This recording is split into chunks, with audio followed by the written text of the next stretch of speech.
Mom screamed that I was a fraud and threatened to call the police, and I couldn't stop crying. Mommy, don't you recognize me? It's me, Rachel. I wanted to explain everything, but Dad threw me out. I slowly sank down on the asphalt. It was all over. A couple of weeks ago, my life was perfect. I lived in a huge mansion. My parents would do anything for me, and in college, I was the soul of the company. I even had a boyfriend, Kurt. But all this was not enough. I always wanted to be a famous blogger. It's so cool to be recognized. To travel, I even tried to start my own blog. But in vain. After all, I never was the first beauty. And bloggers should be just perfect. For example, Fire Girl or blogger Alice Moore. She constantly did plastic surgery, said that in the world appearance was everything. A girl should have big lips, a small nose, and a slender figure. Only then could she achieve something. That evening, it dawned on me. The reason for my failures was my appearance. I looked at myself in the mirror for a long time. I had a snub nose and my body was not that great. No, I needed to fix it. Otherwise, I would never become a blogger and would not fulfill my dream. And some beauty could take my boyfriend Kurt away. There was only one solution, plastic surgery. But as soon as I told my parents about my idea, they said that nothing should be changed. Don't you understand? I need this surgery. I'm a freak. But my parents were adamant. They would not give money for such nonsense. For the first time, my folks did not fulfill my whim. I burst into tears and ran to my room. I spent most of my night crying, and in the morning, I looked terribly tired. The reflection in the mirror only made me feel worse. No, I would do the surgery, whether the parents wanted it or not. And then they would realize their mistake. It remained only to figure out where to get the money for the surgery. I wouldn't have enough pocket money, and I didn't work a day myself. Therefore, there was only one solution. Steal from my parents. Beauty demands sacrifice. After waiting until my parents woke up and went to breakfast, I quietly made my way to their bedroom and turned the handle. My heart was pounding. But there was no turning back. I crept to my parents' safe and with trembling hands, dialed the code, my date of birth. I learned it as a child. But for some reason, the safe did not open for a long time. Did they change the code? Then there was a click. Whew. Quickly taking out the necessary amount, I slammed the safe and ran out into the corridor. I hid the money in the lining of my backpack and left the house. I went to the clinic for a consultation. The surgeon took into account my wishes to change my face completely, to do liposuction, and said that the surgery could be done tomorrow. I almost jumped with happiness, so fast. But then he added that I needed the consent from my parents. What? I was not going to give up my goal and promise to bring the consent the next day. In the dead of night, I crept to my parents' office and quietly opened the door. They kept all the documents there. I just needed to forge a signature. But I was terribly worried. What if they caught me? I would never do the surgery.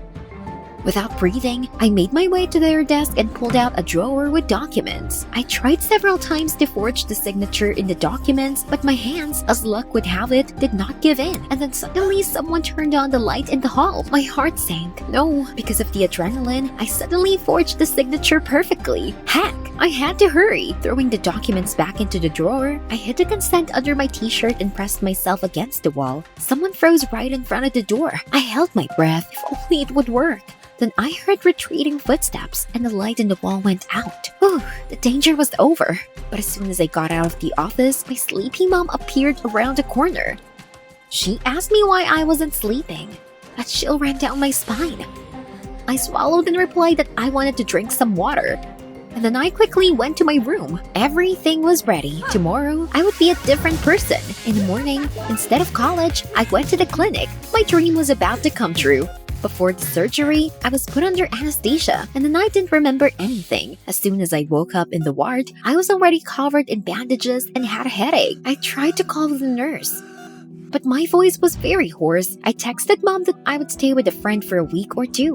Mom was outraged that I didn't warn her in advance, but at least she believed me. I was discharged a week later. My voice remained hoarse. The doctor forbade me to remove the bandages for another couple of hours. I so wanted to see my new face, but I wanted to go home even more. I went home beaming with happiness, but I saw police cars at the house. My heart sank. What happened? I went on. But at the entrance to the house, the guard refused to let me pass. Hey! Did you want to lose your job? But he was adamant that I clenched my fists and, waiting for the moment, abruptly rushed into the house. There were a lot of policemen inside. They were searching the room. I didn't understand anything. My head was spinning. I saw my parents at the end of the corridor and ran to them. Mom, Dad, what's going on? They looked at me somehow incredulously, as if they didn't recognize me. What's going on? It's me, your daughter. But now I am beautiful. To confirm my words, I took off the bandages. See? But at that moment, a policeman took them away to question them about the theft of money. I followed them to explain, but suddenly my dad told me that they didn't have time to communicate with strangers right now and asked the guards to take me out of the house. The guard threw me out like a scoundrel. I was desperate, and I didn't know where to go. I ruined everything. But then I remembered my friends. They loved me, and they would definitely recognize me. But they didn't let me into the college either. I had to wait at the exit. When I saw my friends, I immediately called out to them. Hey, it's me, Rachel. They just laughed, and then I decided to make a joke. They would definitely remember my signature jokes. But instead, they snorted. Your jokes are stupid, just like Rachel's. That is mine. They went to a cafe together and said, it's a pity that there is no Rachel. She would have paid for our order. Tears welled up in my eyes. All this time, they were friends with me for money? I couldn't believe it. But suddenly I noticed Kurt at the entrance. He should definitely recognize me. I ran up to him and explained in tears that I had done plastic surgery and now no one would recognize me. Kurt gave me a look and said that Rachel's appearance was much better than this. You're just like everyone else, he said and left. I was desperate. I had nowhere to live, and I had to go to a social center. But I decided that since I was beautiful now, I would start a blog. I would fulfill my dream. I started posting stories on Instagram about beauty and plastic surgery, but there were no subscribers. I didn't understand what was going on. After all, I had a perfect appearance. Wasn't that enough? Then I decided to somehow take advantage of the beauty and went to a model casting. I was sure that I would easily get on the podium. But as soon as I entered the studio, an employee said that my appearance was too standard and they needed individuals. I was in so much pain. Everything I believed in turned out to be false, and at that moment, Mom called me. I picked up the phone with shaking hands, and when I heard her voice, I couldn't help myself. I want to go home. I told the whole truth about the surgery and the theft of money and quietly added, you may not believe me, but I can confirm that I am your daughter. When I came home, my parents looked at me incredulously, as if I was a fraud. Their gaze hurt me more.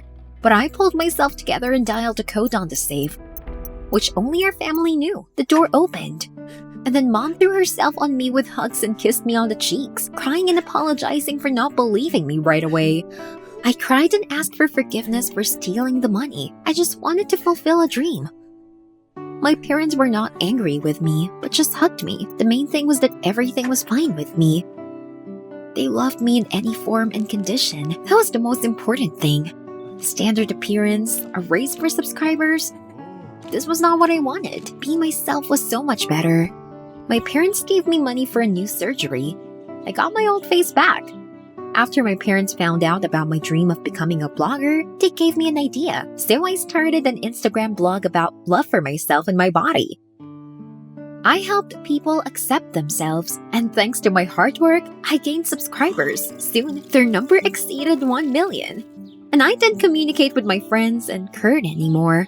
I found real friends in the blog. And my dream finally came true, but not in the way I expected.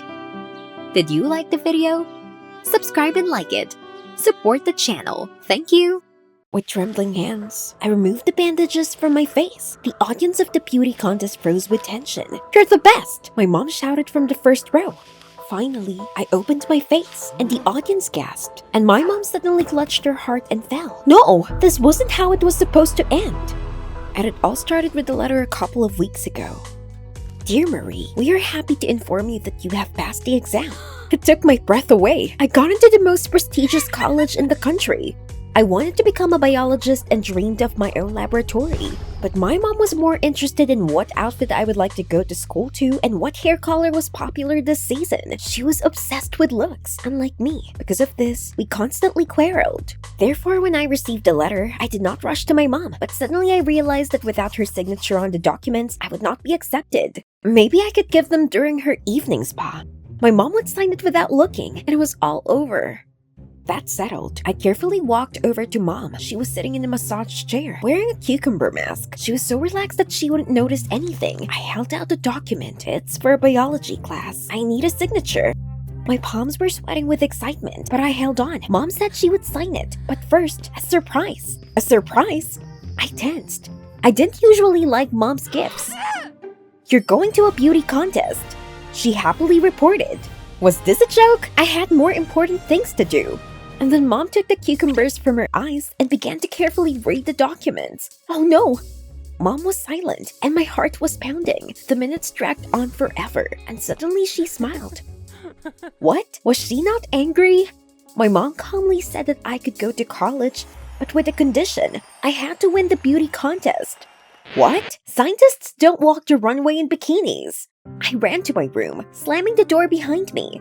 I couldn't sleep all night. My mom in her youth constantly participated in contests, but she did not manage to get the first place. Then she was pregnant with me, and the jury considered her overweight. How she wanted to take it out on me, and if I refused, goodbye college. In the morning, I woke up to my mother banging into my room. She blurted out that she had spent the whole night looking at photos of the finalists of beauty contests and found out what facial features were in fashion. And then she said that I didn't meet the ideal. But it's fixable, she continued calmly.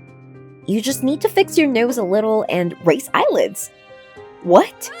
Mom, are you out of your mind? And then she blurted out that she had already signed a contract with the clinic. I was beside myself with anger, but my mom immediately reminded me of the condition. Without the finalist's crown, there would be no signature for the college. Heck, gritting my teeth, I agreed. I would figure out how to get out of it. We got into a taxi, and I looked at myself in the driver's mirror. My nose is normal. Surely the doctor will say the same thing. But as we drove up to the hospital, I noticed big security guards at the entrance. Strange. Why are they here? My mom led me into the doctor's office, Dr. Strange, and he immediately looked me up and down. Surely he couldn't find any flaws in me. And then Strange said that my nose was really a little crooked, and the eyelids drooped. Alright, that's enough. There was no way I was going into surgery. Then I had an idea. I whispered to my mom that I'd left my lip balm in the car. They are so cracked, and this is unacceptable for a future beauty queen. My mom looked at me incredulously, but then she broke into a smile. At last I was listening to her advice. When she left, I immediately opened my backpack, took out all my money, and handed it to the doctor. Let's lie to my mom that I have contraindications. But the doctor glared at me and ordered me to put the money away. I begged him to help me, but he didn't say anything. Then Mom was back. Damn it. I barely had time to put the money away. I was afraid that Dr. Strange would tell her everything. And all he said was that we could go. Did I really succeed? And then, instead of leaving the hospital, my mom took me to one of the wards. What? My mom said that the surgery would take place in 3 days, and in the meantime, I would be in the clinic. No, I'm not staying here. Ignoring my mom, I was already heading for the exit, when suddenly the road was blocked by those same big guards. What's going on? The guards led me to the ward. My mom shouted that I would thank her. I tried to pull away and couldn't believe it was happening. My mom locked me in the clinic to perform a surgery against my will. I pushed into the ward. Then the nurses immediately appeared and began to pull off my clothes. I struggled as best as I could, but soon I was in my hospital pajamas. The nurses took my clothes and left. I looked around, and the girls in the ward were bandaged, just like mummies. Some had tubes sticking out from under their bandages, dripping with a nasty liquid. I need to get out of here now. For a couple of hours, I pretended to be asleep while I listened to the guards' footsteps and calculated when they were going around the corridor, but I would be caught right away in my hospital pajamas. The neighbors were snoring softly in their beds. Of course, they weren't brought here by force. Stop. So no one took their clothes, and it could be borrowed. Trembling with excitement, I crept to the nightstand of one of the patients and opened the door. The nightstand creaked softly, and the girl rolled over on her side. Her bandaged face was right in front of mine, but then the neighbor sniffed again. What have I come to? I hurriedly changed my clothes, and soon I was creeping down the hall if only no one would hear. There were only a couple of meters to the exit. Suddenly, someone grabbed me by the shoulder. I screamed, "The guard!" I froze and the bandaged girl suddenly jumped out into the corridor and screamed that I had stolen her clothes. This was the end. The guard barked, "What are you doing?" "Come on, think, you're a future scientist." And then it hit me. I yawned and then asked innocently, "Was I sleepwalking again?" The guard gave me a searching look, and then he softly said that his sister was also a sleepwalker, so he understood everything. But as soon as he took us to the ward and left, the girl shouted that she knew I was a liar and a thief. When I undressed, she took the clothes from my hands and wandered to her bed. I went to bed too, but I couldn't stop thinking about running away. I fell asleep only in the morning. An hour later, Dr. Strange woke me up. He was holding a marker in his hand. I immediately sat up. What was he going to do? The doctor said that for now, he would only point out where to fix the face. "No, don't!" But the nurses grabbed my arms, preventing me from escaping. "Let me go, you assholes!" Strange was already drawing lines on my face, and I could only turn my head helplessly. I felt like an insignificant doll. Finally, the doctor let me go. In desperation, I ran to the waiting room and asked the secretary to dial my mother. "Mommy, please cancel the operation." But she only said that I was still young and did not understand. People value appearance, not intelligence. And she hung up. I had never been so depressed before, and then the girl I stole the clothes from came up to me. I shivered. What did she want? But she introduced herself as Anne and said that she had heard my conversation with my mother. I was so sad and upset, and she didn't want to talk. But Anne said she understood perfectly well why I was trying to escape. "Yeah, you understand. You're sitting there bandaged up." But Anne sighed. Once she had a lot of complexes, and she decided to change her face. At first it was successful, but then Anne just couldn't stop. She had 23 surgeries. I shivered. But Anne went on. As a result, she had a tissue rejection and now the face looked more like a piece of meat. Her story made me uneasy. But Anne added optimistically that Dr. Strange was her uncle and was already helping her recover. She really wanted to get her old face back and do nothing with herself again. Yes, you can't wish that on anyone. Anne smiled sadly and said that my mother was fixated on appearance because of complexes. She should be shown what the consequences might be before it was too late. Exactly. I needed to prove to her that plastic surgery could be harmful. And then she could change her mind and let me go to college. And then I came up with some plan. I would definitely teach my mom a lesson. Anne was glad to hear about it and said she already knew how to help me. Anne soon explained everything to Dr. Strange. At first, he gave me a dismissive look, but then he agreed. It was only for Anne that he was willing to help me. I couldn't believe my luck. We prepared for a long time and the time flew by quickly. I went to the contest with my face completely bandaged. As soon as my mother saw me, she immediately wanted to look at my perfect face. But I mysteriously replied that it was not yet time. I will show myself to everyone only at the contest. And so, trembling with excitement, I went on stage and began to untie my face. After a couple of seconds, the audience gasped. I had no nose, no cheeks, no mouth. Instead of a face, a flat piece of meat. There was silence, and then I heard a scream. My mom clutched at her heart and fell. At first I thought it was a faint. She'll know how to send me to surgery. But a minute passed, and she didn't get up. Someone in the audience was leaning over to her. No pause. I heard soon after. Immediately, my vision went dark. "Mom!" After a couple of minutes, an ambulance arrived, and my mom was taken to the intensive care unit. Oh my god, what have I done? I listened to the beeping of the equipment in my mom's ward and was so restless. All my life I thought I was better than my mom because I was interested in science, not nail files. But it turned out that I wasn't any smarter because I hadn't even thought about her feelings. At night, I sat next to my mom's bed and prayed only that she would come to her senses. And my mom opened her eyes. I immediately rushed to hug her and in tears began to ask for forgiveness. "Mommy, it's my fault." In response, my mom whispered that she was no better. She wanted to force me to disfigure my face for the sake of some contest. Suddenly, I got a text from Anne. I opened it and laughed through my tears. I still won the contest. In the contest for the best makeup. Then my mom broke down and began to cry too. She said that she wanted to fulfill her dream using me, but realized that everyone had their own life, and she let me go to college without any conditions. We hugged, and we both cried. Did you like the video? Subscribe and like it. Support the channel. Thank you.